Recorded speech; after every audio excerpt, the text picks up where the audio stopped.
As the investigation into Mike Lynch's yacht that sunk off the coast of Sicily last month comes to a closure, we ask the question why the narrative has changed yet again.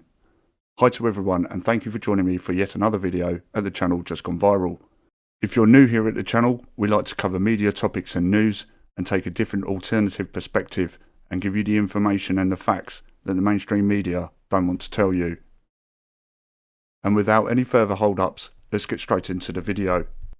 Mike Lynch was a multi-billionaire tycoon who had just won a court case against the computer giants HEWLETT-PACKARD in America. But what they failed to tell you was he still had an ongoing court case that was going on in the UK against HEWLETT-PACKARD. As always here at Just Gone Viral, we brought you the news of how Mike Lynch's family were being pursued by HEWLETT-PACKARD for now a £3 billion debt. We were left with comments such as "this isn't on Sky News," yet 3 days later it was all over the media.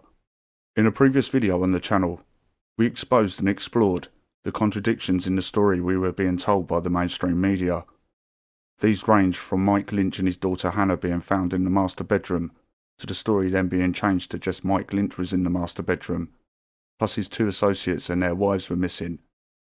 There was also the chef that got found from the UK. The story then changed several different times, with each one sounding more bizarre. But the revelations and the shocking details of the investigation will leave you even more dumbstruck and scratching your head. Italian Navy divers have recovered video and CCTV footage and surveillance equipment from the wreckage of billionaire Mike Lynch's Bayesian super yacht that could explain how it sunk. The British tech tycoon had been moored near the port of Portocello on 19th of August when it sunk during the early hours of the morning. It is now laying and still at the bottom of the bed, 50 metres below the surface.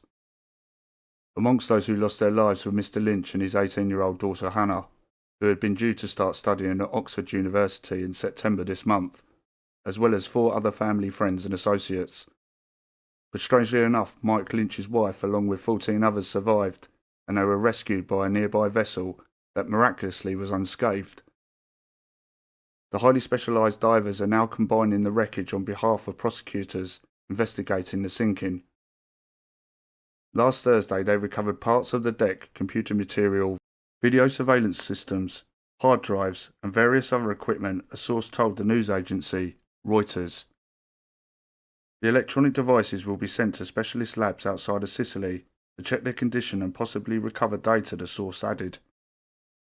It is suspected that a downburst of strong wind resulted in the boat sinking. The video could show if the crews left the doors open, which might have allowed the yacht to flood.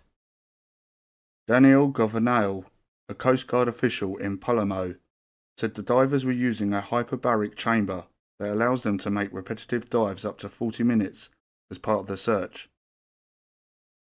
So now it appears that the narrative and the story we are being told has changed yet again, from it not being involved in a typhoon and sinking, but to now the windows and doors being left open and that a wind from downcast had caught it and sunk the yacht. I don't know how you have felt about this case, but ever since I heard it from day one, it has never quite sat right with me, and I always thought there was more information that we weren't being told and fed. Then there was the case of the £3 billion lawsuit, where HEWLETT-PACKARD was still chasing Mike Lynch's family. Now Mike Lynch isn't here to defend himself in the case, and the chances are he would have won this one based off the fact that he won the US one. But there seems to be many unanswered questions still, such as why did the mainstream media news and Sky News report that the first people and witnesses on the scene the next morning were fishermen who were met by debris of a yacht? And why is the yacht still sat at the bottom of the ocean bed, but only 50 metres down? It would have been so much easier and simpler just to remove and recover the boat, take it to one side and do all the searching there. And still to date, no witness statements or accounts, not even from Mike Lynch's wife, the woman who escaped. This case only reminds me of one other case where I thought there might be foul play involved, and that case was the Nicola Bulley case. Let me know your thoughts in the comments section below. Do you have the same inkling and feeling as myself, that there was foul play involved and something more sinister? Or do you believe that the story in the mainstream media's reports are true and correct, and that everybody else is just a conspiracy theorist? I hope you enjoyed the video. Consider smashing subscribe and being part of the family and community. Take care of yourselves and each other, and I'll see you in the next one.